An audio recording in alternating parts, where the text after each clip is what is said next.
Qué gusto de nuevo encontrarnos a través de este medio y compartir juntos la palabra del Señor, de nuestro Dios. Seguimos en nuestro estudio del libro de Mateo. Pero permítanme antes hacer un reconocimiento a nuestros hermanos que se han hecho bautizar. Les hemos acompañado en este tiempo algunos pocos líderes y nos hemos alegrado de acompañar a la familia Monta, a don Juan José, a Rocío, a Juan Carlos, que dieron este paso de obediencia. Que el Señor les bendiga, que se sientan fortalecidos y nos da mucho gusto como iglesia también darles la bienvenida como miembros oficiales. Lo mismo a Paulina Sopa Monta y a su esposo Juan José. Los dos también hacen parte de la iglesia y han dado ese paso de bautismo. Que el Señor les bendiga y bienvenidos a nuestra iglesia local CCMI. Hacerse bautizar, tomar esa decisión es algo de valientes y también el Señor se agrada cuando nosotros obedecemos su palabra. Muy bien, ahora sí vayamos a lo que es la exposición o reflexión de Mateo capítulo 8, del versículo 5 al 13. Ya nuestros hermanos nos han compartido la lectura y vamos a irla desglosando poco a poco. El título que le he dado es La fe de un centurión. Y permítanme utilizar una ilustración. Siendo yo muy jovencito, recuerdo que uno de nuestros vecinos era un oficial militar retirado, quizás de unos 50 años en promedio, y pues claro, su casa era la mejor de la cuadra donde vivíamos. Él llegaba en su carro y casi siempre acompañado de chicas, aunque se sabía que era casado. Su esposa vivía en otro sector y en las noches, él, luego de cerrar sus locales de comercio, que atendía allí en nuestro barrio, supuestamente iba para su casa con su familia. La gente no le tenía mucha confianza y este militar o exmilitar no era nada agradable en cuanto a su personalidad.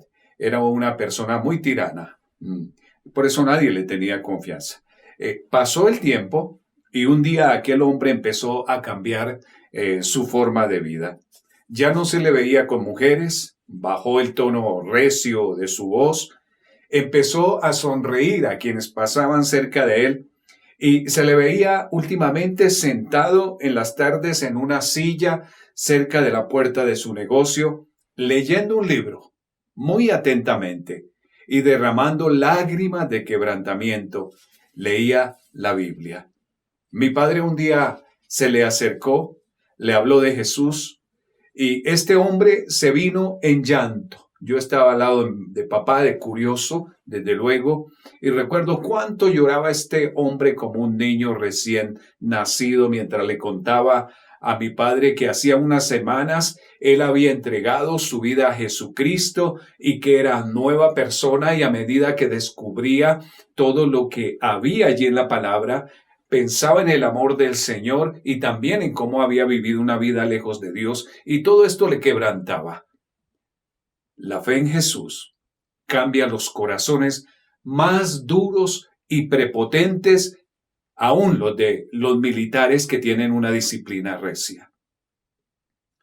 Por donde Jesús pasaba, la gente aprovechaba para acercársele y pedirle ayuda. Eran multitudes las que le seguían al Señor. Y la narración dice que ahora Jesús se dirige a Capernaum, un poblado donde confluían los pescadores y todas las personas que estaban involucradas en este oficio de la pesca.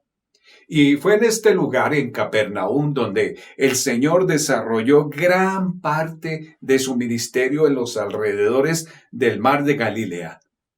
La fuerza militar romana se extendía por todo el territorio judío en aquellos tiempos, por lo que no es raro que un oficial romano que había sabido algo de Jesús, en medio de una necesidad, se le aproximara. Cuando pensamos en un centurión, déjenme decirles, era un oficial obviamente del ejército romano, de las tropas de ocupación, quien contaba con un mando táctico y administrativo. Era así como un capitán, como un general, un coronel, algo así. Eran los centuriones, conocidos por su resistencia, su templanza y su capacidad de mandar. Un centurión tenía bajo su mando unos 100 soldados. Jesús predicaba entre la gente de la raza judía, pero él también siempre atendía de alguna manera a cualquier gentil, o sea, extranjero, que lo necesitara. En Lucas 7, 3 al 6 indica que el centurión, es un pasaje paralelo al de Mateo 8, dice que el centurión apeló a Jesús por medio de intermediarios debido a su propio sentimiento de indignidad. Sin embargo, aquí dice que él fue directamente a donde el Señor. La religión de los soldados romanos era la adoración a su emperador. A ellos no les interesaba mucho lo que creyeran los judíos. Sin embargo, parece que este centurión tenía respeto, veneración por el Dios creador, el eterno y verdadero Dios. En medio de la actitud recia de la vida militar, su corazón era noble, pues confiesa su fe cuando conversa con Jesús. Mucha gente sincera de corazón necesita acercarse a Jesús como lo hizo este oficial romano.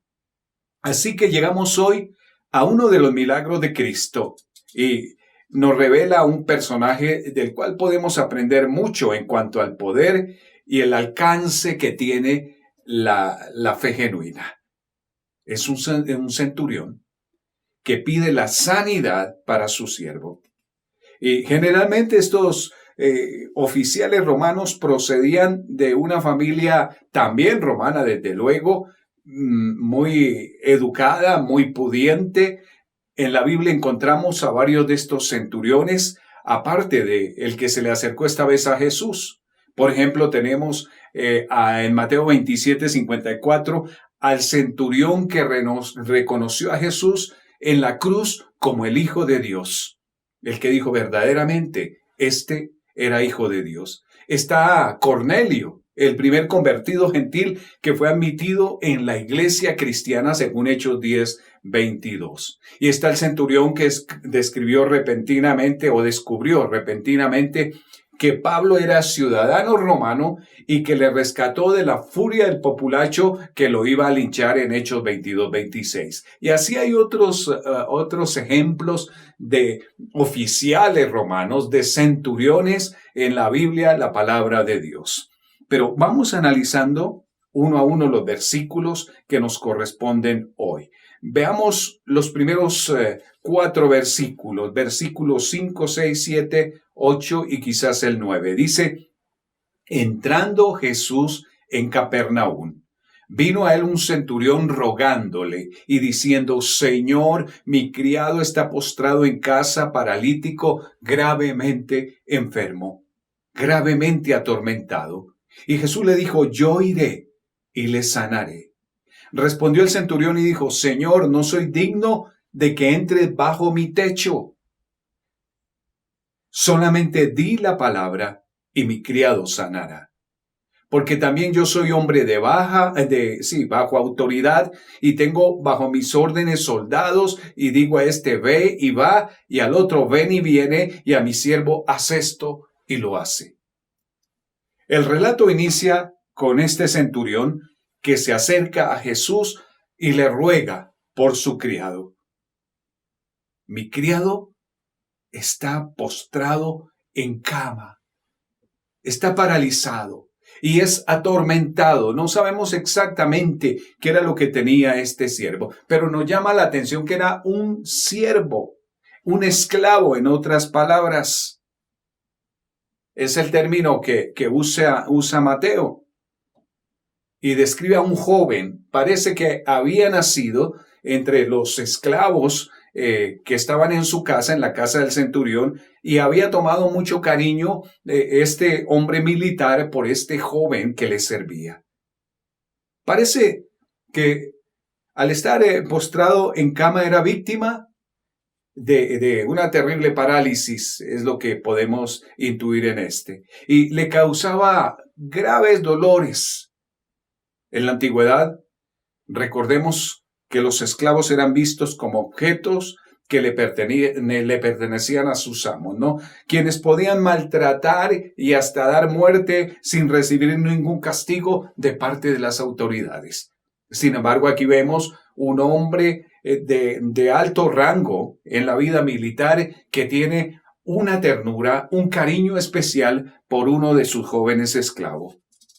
Él expresa preocupación ante el Señor por la salud de su siervo.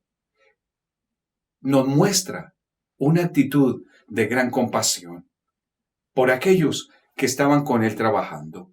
Y también podemos ver lo recto de su carácter en el Evangelio de Lucas, donde se nos dice que hasta una sinagoga les había construido a los judíos. Así que se trataba de una persona piadosa, una persona generosa hacia los demás. Y a diferencia de lo que vimos hace 8 días, el leproso que le dijo al Señor, si quieres, puedes limpiarme. El centurión estaba seguro que Jesús realizaría el milagro que él le estaba pidiendo. Cuando Jesús escuchó la petición de este centurión, accedió inmediatamente a partir hacia su casa para sanar al siervo del centurión, pues le dijo, yo iré y le sanaré. Qué hermoso el Señor Jesucristo. Qué gran Dios el que tenemos, que está dispuesto a escuchar nuestra petición y también a responder si está dentro de su propósito. Sin embargo, el centurión le dice que no se considera digno que el Señor entre en su hogar. Posiblemente el centurión conocía la tradición judía que les prohibía entrar en la casa de un gentil, ya que de hacerlo se les consideraba ceremonialmente impuros. Pero Jesús no tenía reparo ni problema en este caso. Él podía haber ido, como lo expresó en ese momento, y lo había hecho en otros casos, con otras personas no necesariamente judías. Lo que el Señor declara a continuación es una asombrosa enseñanza de fe que nos muestra el verdadero alcance que la fe tiene.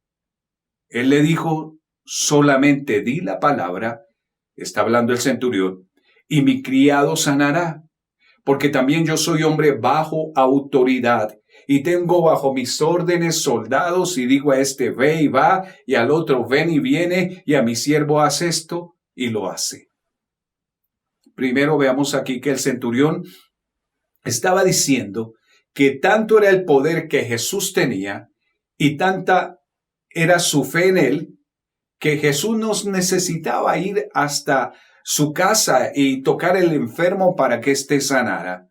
En segundo lugar, reconoció el señorío que Jesús tenía sobre este mundo. El centurión, teniendo autoridad sobre 100 soldados, conocía el poder de solamente ordenar y los demás le obedecían como fuera. Y él lo aplica en este caso a la autoridad que reconoce en Jesús. Estaba reconociendo al que tiene autoridad sobre el propio universo.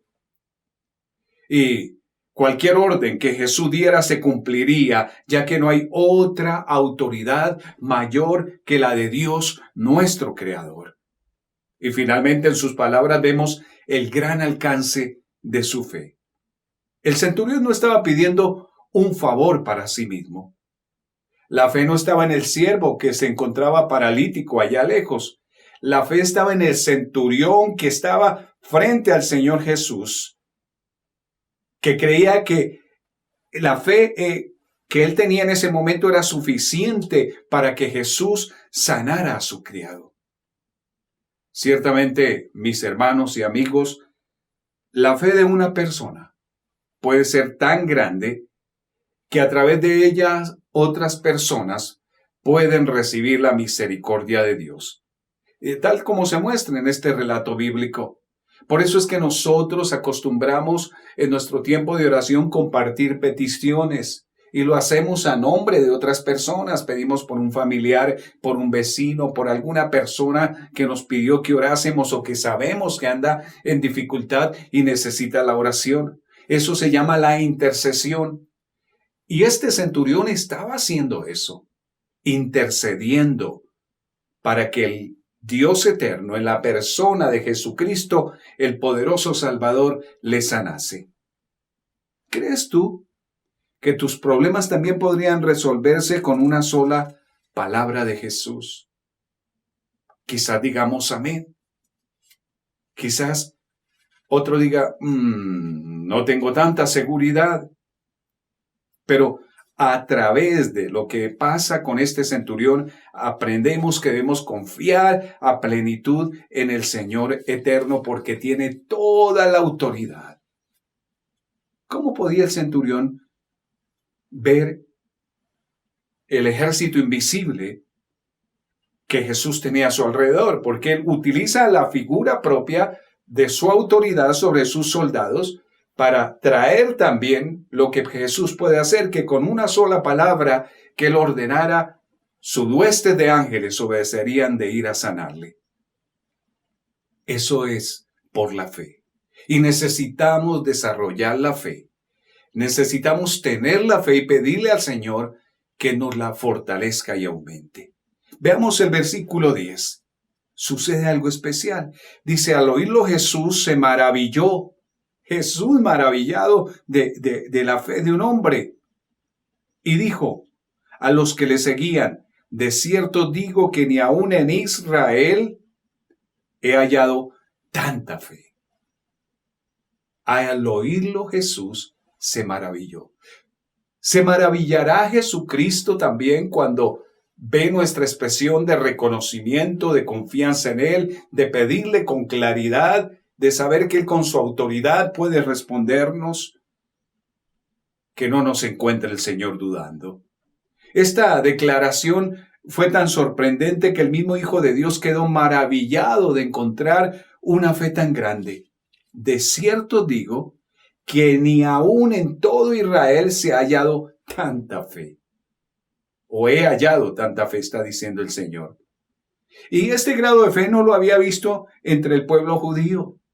Este hombre, a pesar de que no era judío, a pesar de que comandaba un grupo que subyugaba a la nación judía, tenía una fe increíble, maravillosa, grande, que el Dios eterno, que Jesucristo, nuestro Dios, podía hacer algo por su siervo. Más adelante encontramos que Jesús también se maravilló de otro gentil, la mujer cananea, en Mateo 15:22. Pero algo que llama la atención es que en los evangelios no encontramos que Jesús se haya maravillado, se haya sorprendido gratamente de manera específica de un judío. Pero sí se asombró, escúchelo bien, de la falta de fe de los judíos en Nazaret, de Marcos 6:6. Bueno, la fe ha sido siempre un factor determinante para llamar la atención de Dios.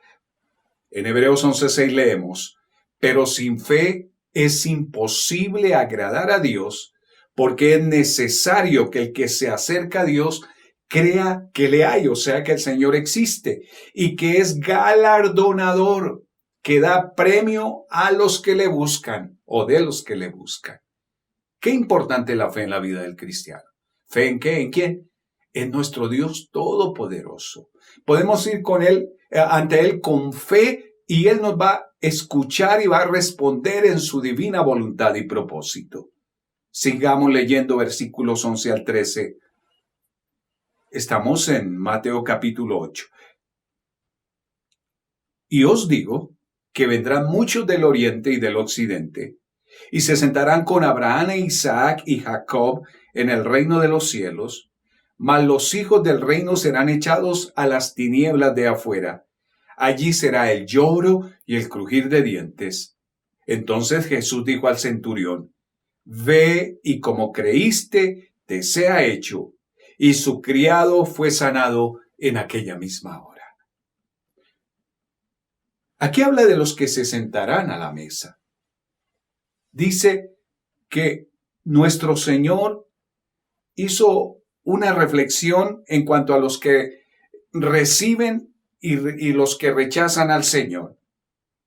Es una profecía realmente lo que presenta aquí respecto a la procedencia de los que serían o serán salvos, y tampoco el Señor desestimó hablar del destino de los que no serán salvos. El Señor expresó claramente, está hablando a los judíos específicamente que le escuchaban, que se consideraban dueños de la salvación y que muchos no serían salvos. La eternidad separados del Señor es algo muy trágico, muy triste. Y lo compara aquí con ser sacado a la calle fría y oscura, mientras que otros se encuentran adentro en un banquete bien iluminado y muy confortable. La gran fe del centurión es la clave de este pasaje. Muchos otros gentiles, o sea, extranjeros, no judíos, seguirían el ejemplo de este centurión y entrarían en el reino de los cielos. Y nosotros, en pleno siglo XXI, estamos entre esos que han creído en el Señor. En tanto que muchos judíos que estaban escuchando a Jesús quedaron y quedarán excluidos. Estas palabras de Jesús fueron un golpe duro al orgullo racial y nacional del pueblo judío. En sus escritos y tradiciones enseñaban que un día cuando Dios establecería su reino en esta tierra, habría un banquete donde ellos se sentarían en la gran mesa a disfrutar de la inauguración del reino. Los judíos creían que solo por ser descendientes de Abraham tenían asegurada la entrada al reino de Dios y que los gentiles estaban completamente excluidos de este privilegio. No obstante, Jesús les dice que no es así, que Él vino a cambiar la situación, que Él vino a abrir, a expandir la oportunidad para todos los seres humanos. Y el pasaporte del reino de Dios es la fe y no la nacionalidad. No cabe duda que la fe de este centurión maravilló en gran manera a nuestro Señor Jesús, ya lo vimos. Y a tal punto, si vemos el último versículo, que el Señor concedió la petición de este hombre lleno de fe a pesar de ser un militar romano. Jesús dijo al centurión, dice el versículo 13, ve y como creíste te sea hecho. Y su criado fue sanado en aquella misma hora. Esto es definitivamente un ejemplo que todos debemos imitar. Los milagros de Jesús que estamos viendo, la semana pasada vimos que Él sanó a un leproso, hoy vemos cómo el Señor sana a este hijo del centurión, aunque el joven está muy lejos, pero el Señor hace milagros. Y vamos a estar viendo una serie de milagros y que nos traen un mensaje para fortalecer nuestra fe y ayudarnos a creer cada día más y mejor en nuestro Salvador. Y nos ofrecen estos milagros principios para conocer el corazón de nuestro Señor. Los milagros en el Nuevo Testamento nos muestran el interés que tiene el Señor por las personas y nos hace también entender el poder, la autoridad que Él tiene y que ha delegado aún en nosotros.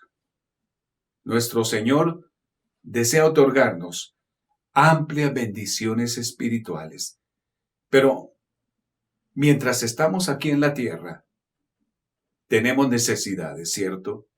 Y Él está dispuesto a suplirlas, como leemos en Filipenses 4:19, dice el apóstol, mi Dios pues suplirá todo lo que os falta conforme a sus riquezas en gloria en Cristo Jesús. Al acercarnos a nuestro Señor y exponer nuestra necesidad, no debemos olvidar que el poder es de Él, la autoridad es de Él, pero Él lo pone a nuestra disposición por su inmenso amor. Y la actitud de ruego que tuvo el centurión hoy nos enseña, nos demuestra su comprensión de este principio y nos invita a imitarlo.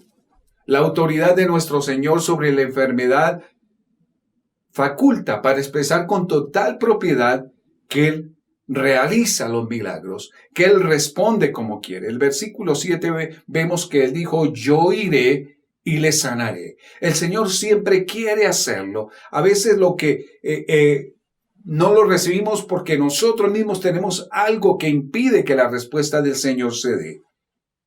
El Señor conoce los corazones.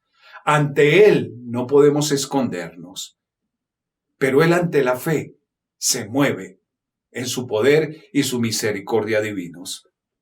Parece que este centurión creía netamente en el Dios eterno, como dijimos al comienzo. Lo cierto es que él reconoció al Señor como el poderoso del universo. Reconoció que tenía poder en su palabra para sanar. Y cuán diferente sería nuestra vida si comprendiéramos también este principio, si pudiéramos reconocer a Jesús como nuestro comandante general y cumplir sus órdenes sin protestar. Porque muchas veces no nos gusta cómo Dios permite que se den las cosas. Y a veces pasamos el tiempo clamando a Dios por una misma cosa y nos cansamos en algún momento. La fe demostrada por este oficial romano maravilló a nuestro Señor, ya que ni entre el pueblo judío se había hallado tanta fe. Pidamos al Señor que aumente nuestra fe, para crecer sin dudar, sin vacilación en sus palabras, como leemos en Lucas 17:5, cuando dijeron los apóstoles al Señor, aumentanos la fe. Esa debiera ser una oración permanente a nuestro Dios. Oh Señor, aumentanos la fe. Y la conclusión natural de este pasaje es que el siervo del centurión fue sanado. Cuando llenamos nuestro corazón de fe en el Señor, cuando creemos en su palabra y actuamos en consecuencia de esa fe, la gracia del cielo se derrama de forma sorprendente, de forma maravillosa sobre nuestras vidas. Mateo 17:20. Jesús les dijo, por vuestra poca fe, porque de cierto digo, que si tuviereis fe como un grano de mostaza, diréis a este monte, pásate de aquí allá, y se pasará, y nada os será imposible. La fe, aunque sea pequeña. Por eso nuestra oración debe ser, Señor, aumentanos la fe. Que el Señor Jesús nos ayude en nuestra débil fe para alcanzar en su nombre cosas sorprendentes para Él. Vamos a orar. Padre, en el nombre de Jesús, tu amado Hijo, te damos gracias por habernos salvado. Quizás hay amigos que nos están escuchando, pero aún no tienen esa experiencia de tener la fe en ti como Salvador y Señor. Quizás algunos, Señor, tenemos una fe muy débil. Y hoy te pedimos, Señor, que nos fortalezcas, que, Señor, aumente nuestra fe, como dijeron tus discípulos, Señor, cuando tú estabas presente sobre la tierra. Y como iglesia, como creyentes en ti, hoy te decimos, aumentanos la fe, por favor, Señor, en medio de un mundo tan difícil, tan caotizado como el que estamos viviendo en pleno siglo XXI, Señor. Tú sigues siendo el Dios de milagros. Tú tienes todo poder, toda autoridad para sanar a las personas enfermas, Señor. Pero tú quieres ver la fe, Señor, de tu pueblo, de los que confían en ti. Señor, y nos da un ejemplo, este centurión, que podemos orar e interceder por otro, Señor. Y tú no estás viendo la fe de la persona específicamente que ha de recibir el milagro, la sanidad, sino la fe de tu pueblo por sobre todo, Señor. Gracias, Señor, por tu palabra que hoy nos da una enseñanza maravillosa. Para que tú también te maravilles, Señor, cuando veas cómo nuestra fe crece, cómo nuestra fortaleza, Señor, está en ti, porque tú eres el Dios de autoridad y de poder, Señor. Oramos por tu iglesia, por los enfermos, y te pedimos, oh Jesús, En tu nombre pedimos que tú pongas tu mano sanadora, no importa la enfermedad. Pedimos tu misericordia, Señor, tu autoridad, Señor, sanando a estas personas. Te lo pedimos y agradecemos, Señor. Oramos por las personas que están en dificultades varias, que no tienen una buena relación puertas adentro en su casa. Oh Dios eterno, por los que no tienen trabajo o sus recursos son muy cortos para cubrir sus gastos, Señor. Oramos por la nación, Señor Dios. Bendice, Señor, nuestras naciones en el nombre de Jesús. Oh, gracias, Jesús. Gracias porque tú eres Dios eterno, lleno de autoridad y poder. Qué bueno haber confiado en el Dios grande y poderoso que hizo los cielos y la tierra y tiene el control del universo, y a Cristo el Salvador victorioso, que en la cruz del Calvario, Señor, obtuvo victoria para nosotros. Te entregamos esta semana y agradecemos tu presencia. En el nombre de Jesús oramos. Amén y amén. Que el Señor les bendiga. Que tengan una linda semana, hermanos.